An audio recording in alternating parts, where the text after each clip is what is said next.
자, 오늘부터 수요 온라인 예배 드리면서 제가 여러분과 함께 나누고 싶은 말씀은 사도행전 말씀입니다.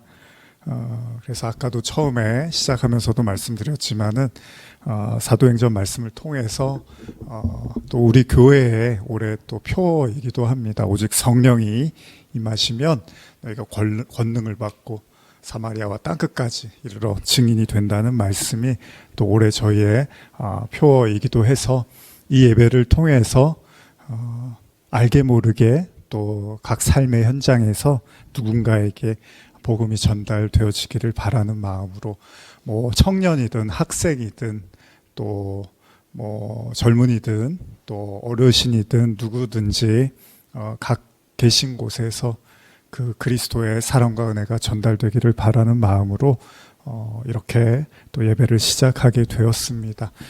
사도행전 말씀을 이제 오늘부터 나누려고 하는데 오늘은 그 첫 번째로 사도행전 1장 1절에서 10절까지 11절까지의 말씀을 여러분과 함께 나누면서 그 시작을 좀 하고자 합니다. 여러분들에게 사도행전이 굉장히 익숙하신 분도 있고 그렇지 않으신 분들도 계실 겁니다. 앞으로 아무쪼록 이 사도행전을 통해서 제가 뭐 사도행전의 말씀을 아주 깊이 있게 신학적으로 나누고 그런 건 아니고요. 누구나 이렇게 공감이 갈 수 있는 또 학생들이 들어도 또 뭐 교회를 오래 다니시지 않은 분들이 들어도 좀 공감할 수 있는 그런 좀 마음으로 말씀을 좀 나누려고 하는데요.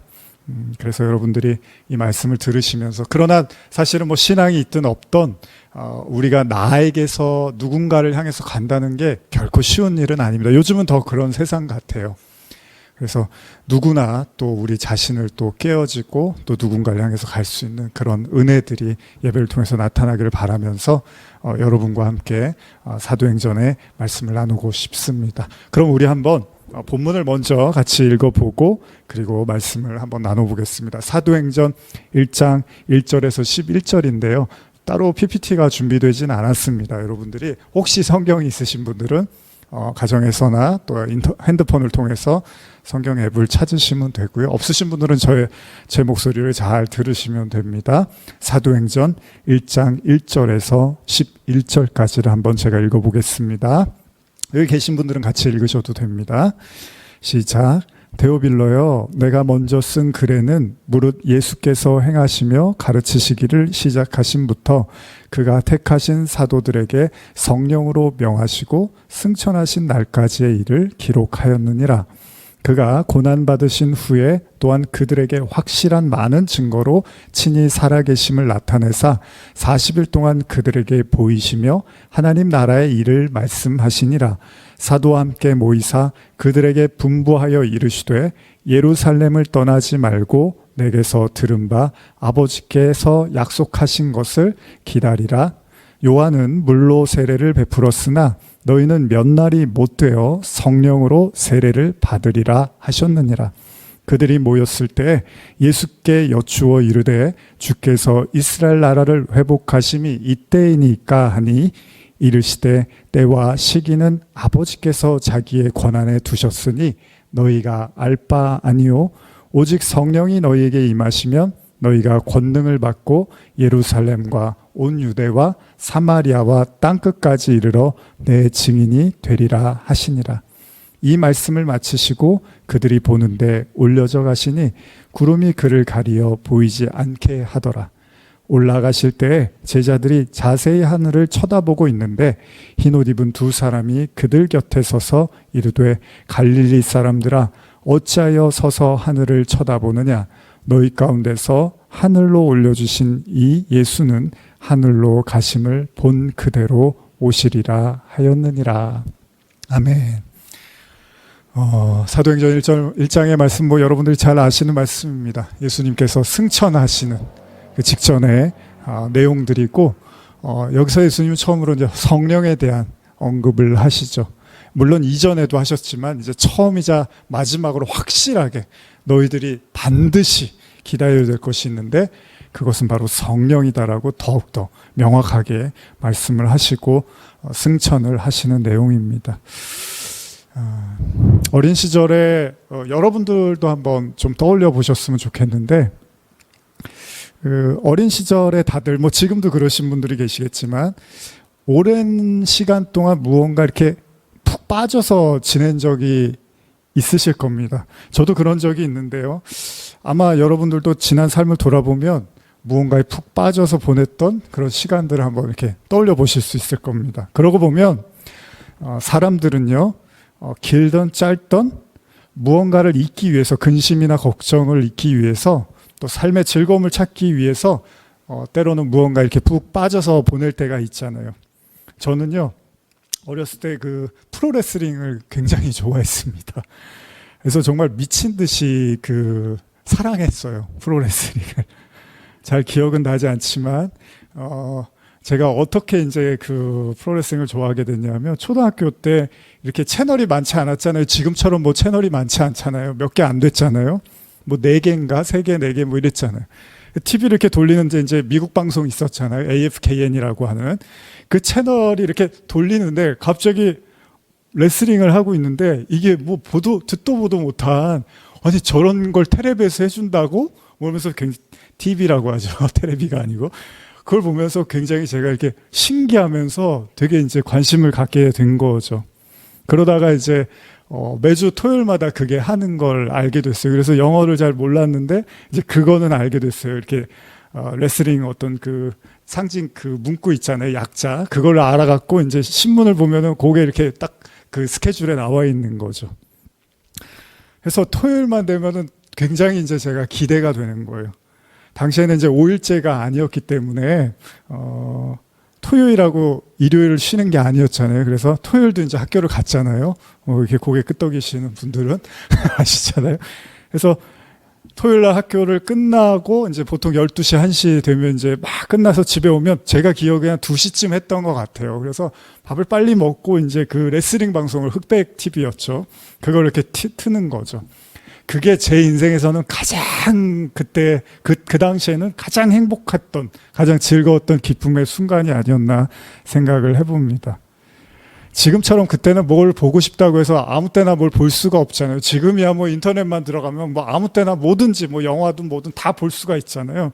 근데 그때는 정말 TV에서 해주지 않으면 볼 수가 없었어요. 그래서 뭐 드라마 같은 거 시청률이 막 50%를 넘는 이런 드라마가 나올 수 있었던 게 바로 그런 거잖아요. 그 시간, 뭐 야구도 그렇고 뭐 스포츠는 물론 원래 워낙 그렇지만 하여간 그 시간만 되면 뭐 길거리에 사람이 없고 막 이랬던 경우들이 많이 있잖아요.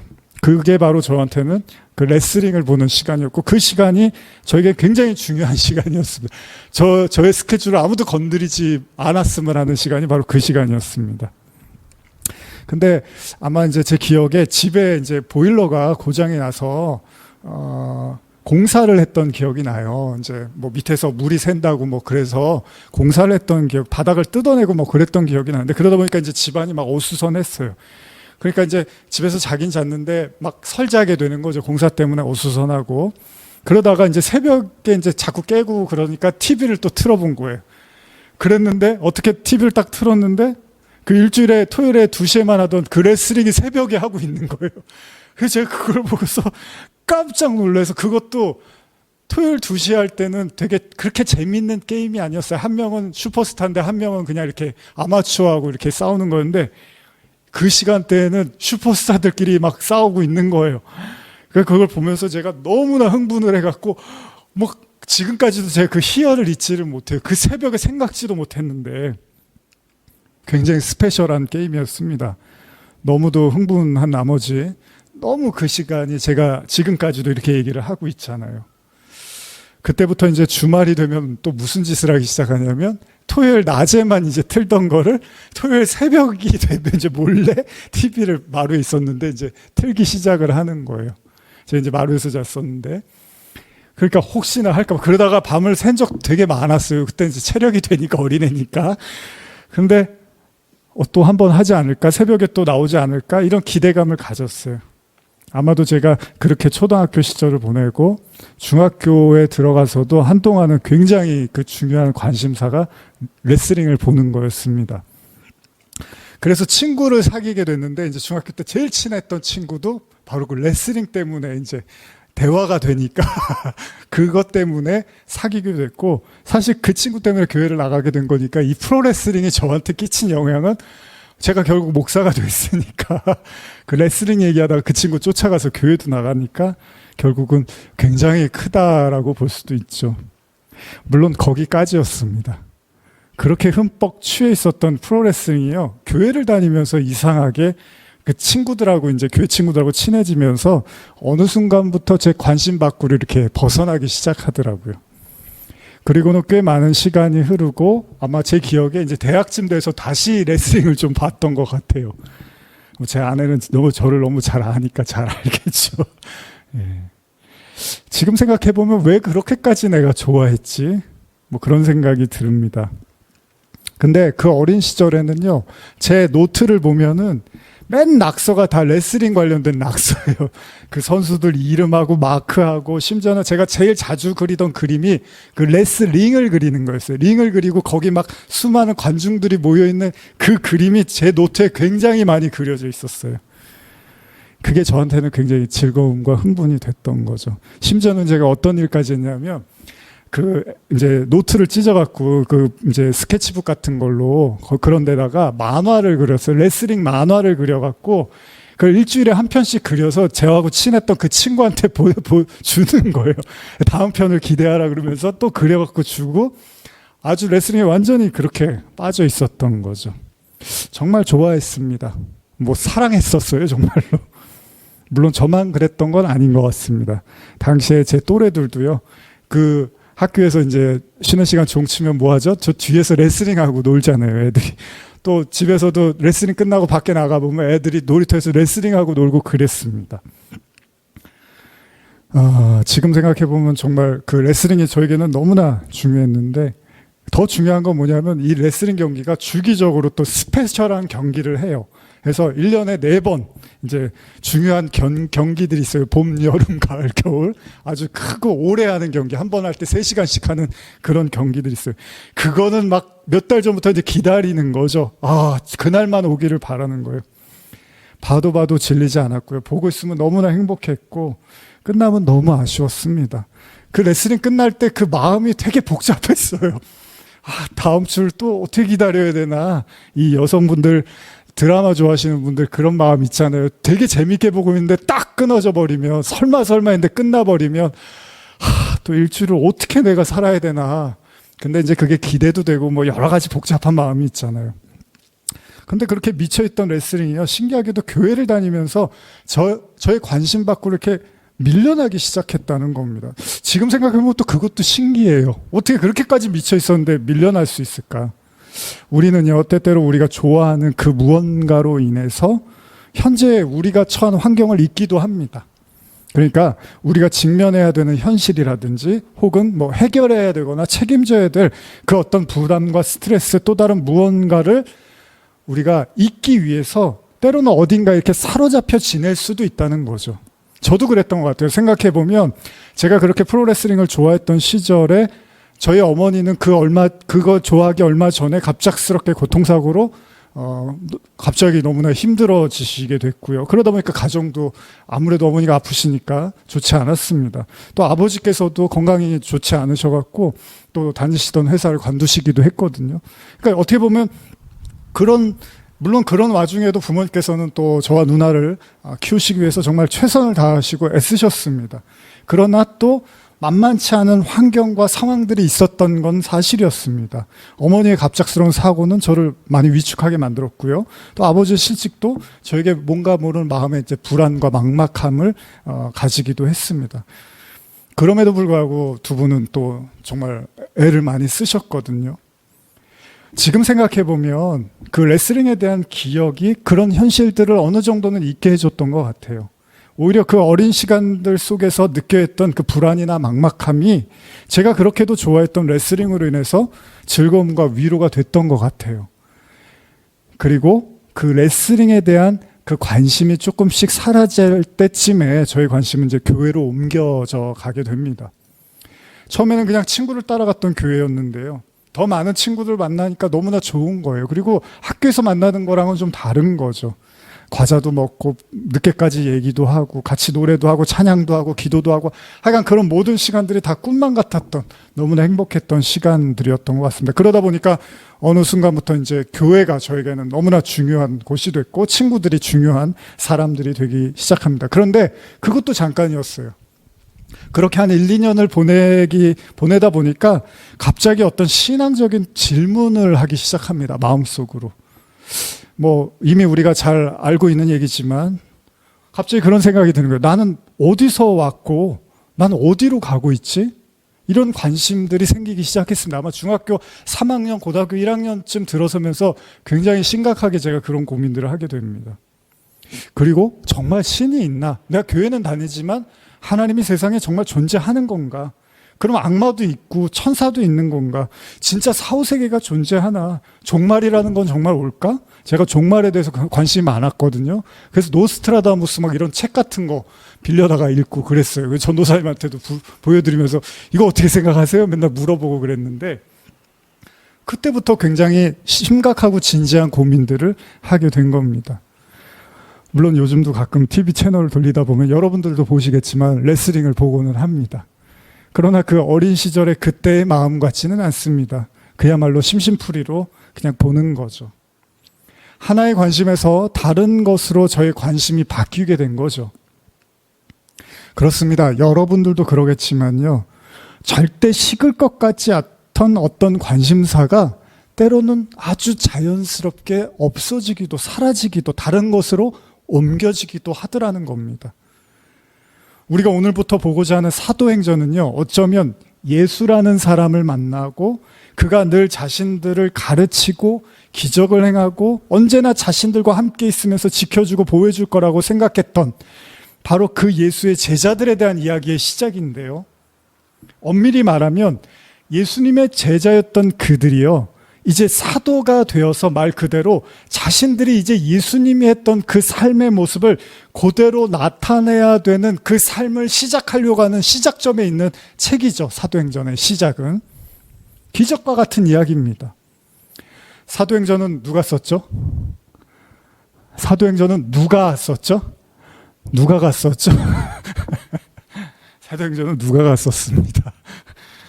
놀랍게도 하나님께서는 누가를 통해서 누가 복음도 쓰게 하셨고 사도행전도 쓰게 하셨어요. 누가가 그러고 보면 대단하네요. 그죠? 복음서 하나씩만 써도 대단한데 사도행전까지 썼어요.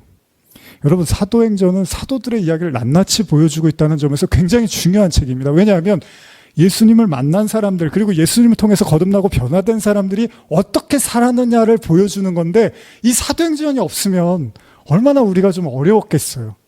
근데 누가가 사도행전을 아주 낱낱이 기술하면서 예수님의 제자들은 어떻게 살다가 갔는지를 우리에게 너무나 잘 보여주고 있습니다.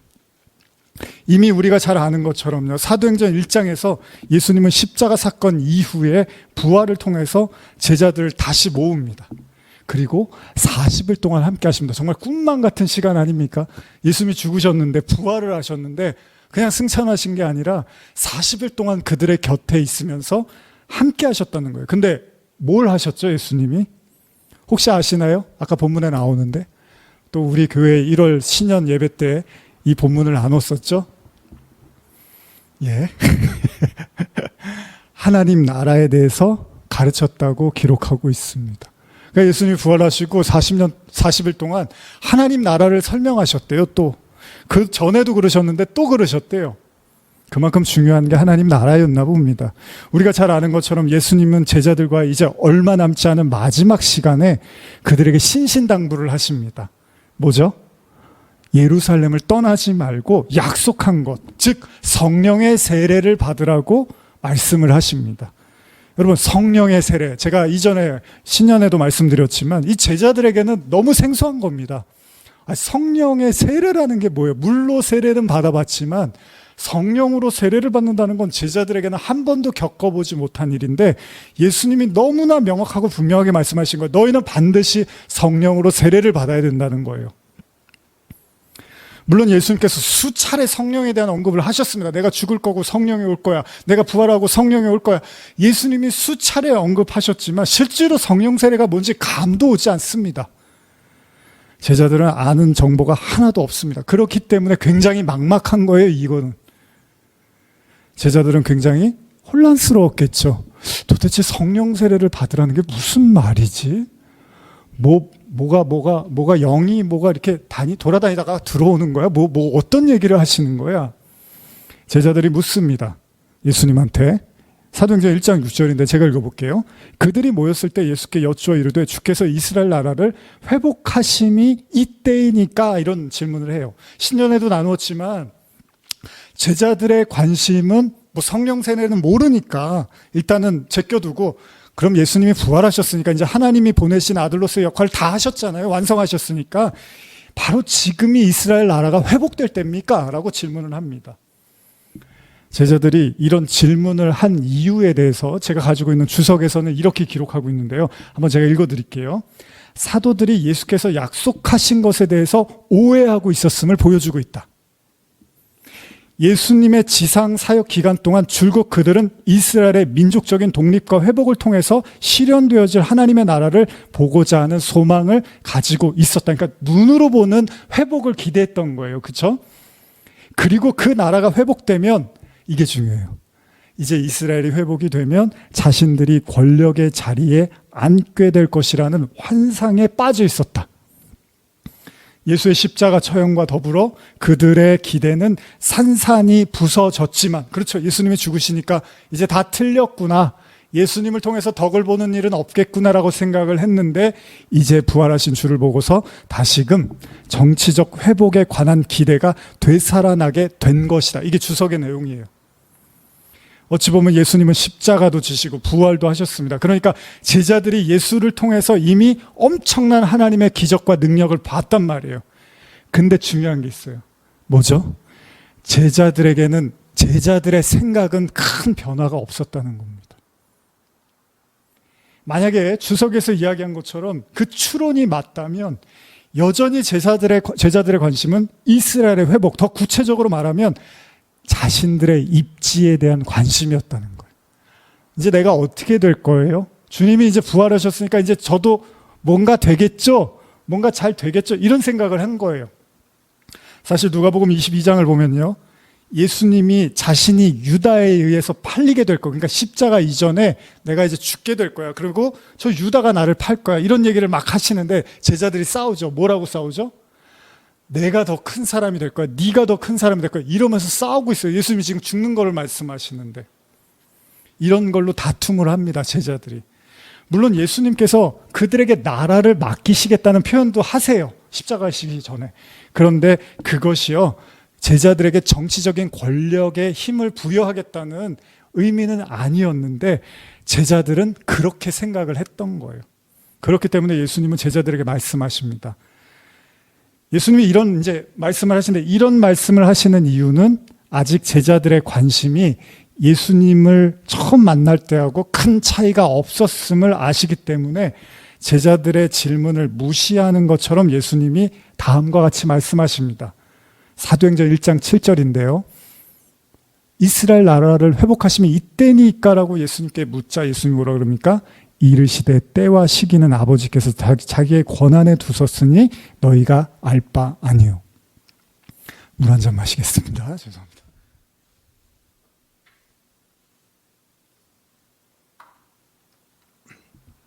다시 한번 읽어드릴게요. 이르시되 때와 시기는 아버지께서 자기의 권한에 두셨으니 너희가 알 바 아니요.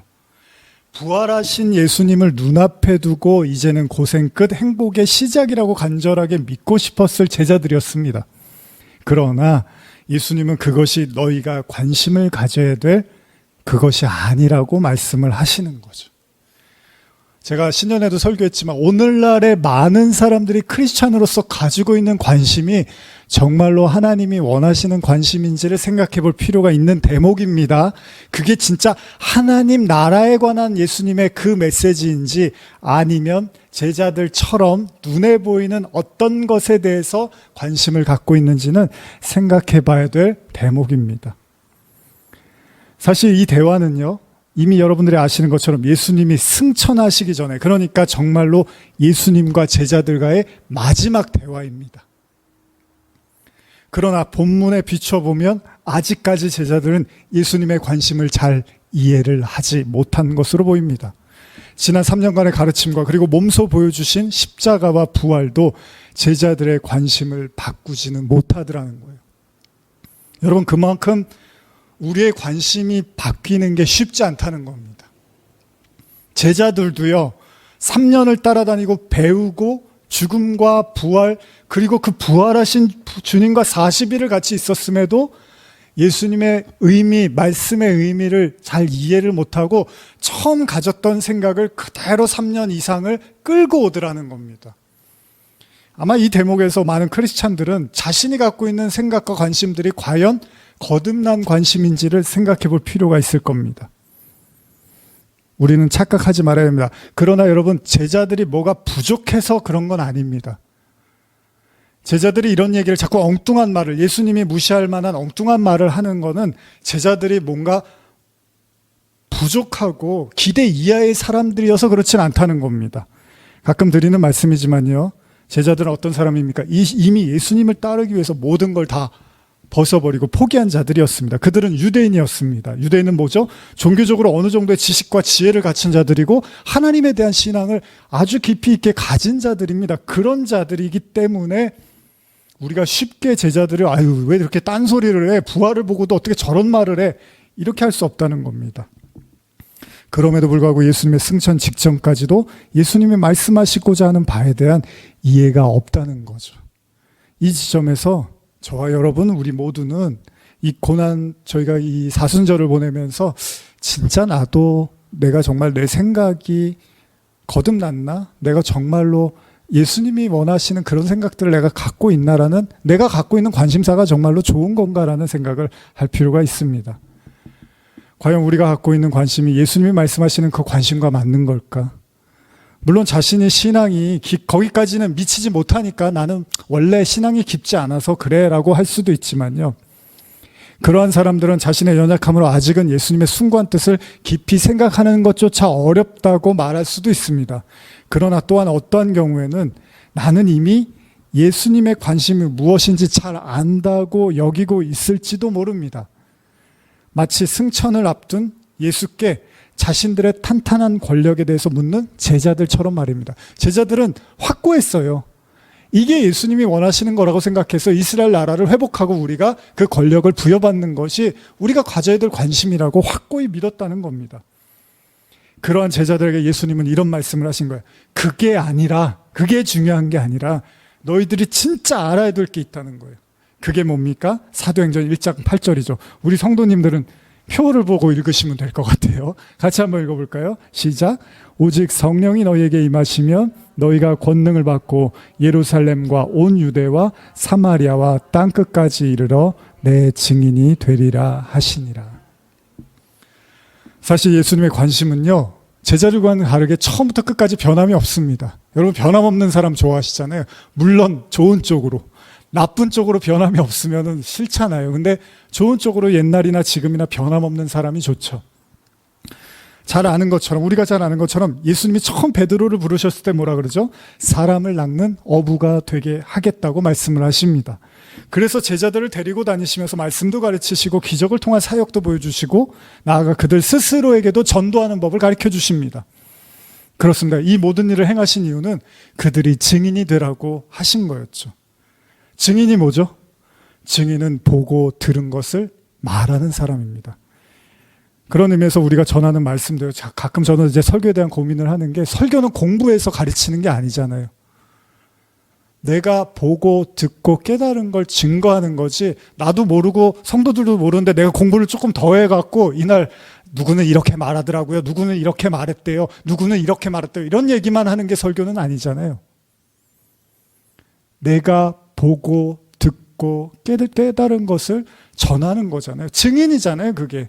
제자들이 예수님을 만나서 증인이 된 거지, 예수님 만나면서 무슨 공부를 따로 해갖고 그리고 실력이 좋아져서 증인이 된 게 아니란 말이죠. 설교는, 메시지는, 하나님의 말씀은 보고 들은 걸 전하는 거예요. 공부를 많이 하고 못하느냐의 문제가 아니라는 거죠. 베드로는 어부였으면, 물론 그 어부지만 베드로도 유대인으로서 탁월한 신앙이 있었을 거예요.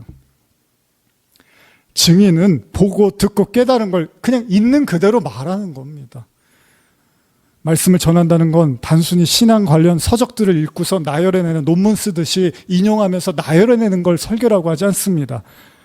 그런 것의 차원, 물론 그런 것들이 조금 도움이 될 수 있고 참고 자료가 될 수 있고 예화가 될 수는 있지만 그거를 넘어서는 차원에서 진짜 내가 만나고 경험한 하나님을 이야기하는 거잖아요. 그걸 우리는 복음이라고 합니다.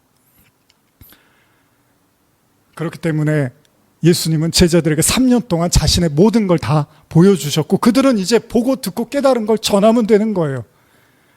그렇기 때문에 어쩌면 이미 제자들은 제 증인이 될 충분한 자격이 있었습니다. 그렇죠? 여러분 만약에 가족의 누군가를 설명하려면 그 가족이 가장 잘 알 거 아니에요. 뭐 아버지에 대해서 제가 이야기한다면 제가 아들로서 보고 들은 걸 전하면 되는 거잖아요. 설명하면 되는 거잖아요. 따로 뭐 아버지에 대해서 공부를 할 필요가 없는 거잖아요. 그런 의미에서 제자들은 충분히 사도가 될 자격이 있었던 거예요. 제자가 될 충분한 증인이 될 자격이 있었습니다. 왜냐하면 사도라는 말처럼 그들은 이미 예수님과 함께 보고 듣고 경험한 것들로 가득 차 있습니다. 심지어는 죽음과 부활까지 부활하신 40일 동안도 함께 했습니다. 그럼에도 불구하고 아직 깨닫지를 못하더라는 거예요. 뭘 깨닫지 못하죠? 제자들의 관심은 예수님이 말씀하신 하나님의 나라를 전하는 것에 있지 않았다는 겁니다. 그들은 예수님의 부활로 인한 성공적인 하나님의 사역을 통하여 자신들에게 돌아올 상급이 뭔지를 생각하고 그 무언가에 기대를 하고 있었던 거죠. 예전에 가끔 제가 이제 드는 예지만 제가 좋아했던 만화, 어렸을 때 그 머털도사, 아주 만화책이 정말 닳고 또 보고 또 봤던 이 머털도사 이야기를 아시는 분들은 아시겠지만 이 머털도사가 도수를 배우려고 스승을 찾아가는데 스승은 맨날 밥하고 빨래만 시키는 거예요. 청소만 시키는 거예요. 화가 나서 머리털을 자꾸 쭈삣쭈삣 세웁니다. 스승은 지팡이로 머리를 때려요. 예끼 이놈아 머리털 세우지 말라고. 나중에 보니까 자기 스승은 가르쳐준 게 이 머리털 세우는 것밖에 없다고 핀잔을 들어놓는데 그게 엄청난 도술이었고 능력이었다는 걸 나중에야 이 제자가 알게 되는 거죠. 어쩌면 승천을 앞둔 예수님이 무언가 대단한 선물을 해주실 거라고 생각했는지도 모릅니다. 물론 성령이라는 엄청난 선물이 오기는 합니다. 그러나 제자들에게 지금 이 순간만큼은 아직 그게 선물로 느껴지지 않는 거예요. 예수님의 관심은 너희가 나를 그냥 증거하라는 것. 이게 예수님의 주된 말씀이었습니다. 그것도 어디까지요? 땅끝까지 전하라고 말씀을 하십니다. 사도행전은 어쩌면 그런 책입니다. 예수님을 따라는 다녔지만 그들의 관심이 예수님과 관심과 달랐기에 무엇을 해야 될지 어디로 가야 될지 몰라 심적 방황을 했을 제자들에게 정말 그들이 해야 될 것이 무엇인지를 그리고 하나님의 관심이 어디 있는지를 아주 정밀하게 보여주는 책이 사도행전입니다. 왜? 제자들의 삶이 낱낱이 기록되어 있기 때문입니다. 그렇기 때문에 우리는 이 사도행전을 꼭 봐야 됩니다. 그러나 아직까지 제자들의 관심은 이 순간까지는 안 바뀌었습니다. 그렇기 때문에 예수님은 너희에게 성령이 오시면이라는 단서를 제공하십니다. 물론 그 성령으로 인해서 자신들에게 어떤 일이 벌어질지도 제자들은 아무도 모릅니다. 이제 하나님의 관심에서 또 다른 관심, 이제 하나의 관심에서 또 다른 관심으로 옮겨져 가야 될 시점이 온 겁니다. 이제 제자들이 가졌던 관심에서 하나님의 관심으로 그 관심이 옮겨져야 될 시간이 오고야 만 것입니다. 제가 인터넷 썸네일에도 사도행전이라는 글씨 위에 작은 문구를 써놨습니다. 나에게서 너에게로 관심이 옮겨져야 될 때가 온 거죠. 이제 나의 관심에서 하나님의 관심으로 옮겨져야 될 때가 온 겁니다. 어쩌면 도저히 빠져나올 수 없었을 것만 같던 그 나의 관심이 하나님의 관심으로 옮겨져가는 기가 막힌 일이 제자들에게 일어나게 됩니다. 그리고 그 예수를 따르는 저와 여러분들에게도 일어날 것이라고 저는 믿습니다. 레슬링에 미쳐서 한동안 도저히 여기서 나올 수 없을 거라고 생각했던 저에게 교회를 통해서 삶을 생각하고 구원을 고민할 수 있었던 것처럼 우리 모두의 관심이 이게 하나님의 관심이 아닐까라고 생각했던 그것들이 진짜 하나님의 관심으로 옮겨지는 그 은혜가 앞으로 계속 되어지기를 간절히 축복합니다. 이제 예수님은 하늘로 올라가십니다. 이제 제자들의 몫입니다. 바로 우리가 걸어야 할 길이기도 합니다. 우리 잠깐 기도하시겠습니다. 하나님 감사합니다. 말씀을 통해서 또 사도행전을 보며 또 우리 자신을 떠올려 봅니다. 내가 갖고 있는 이 관심, 이제 하나님의 관심으로 자연스럽게 옮겨가기를 또한 기대해 봅니다. 예수님의 이름으로 기도합니다. 아멘.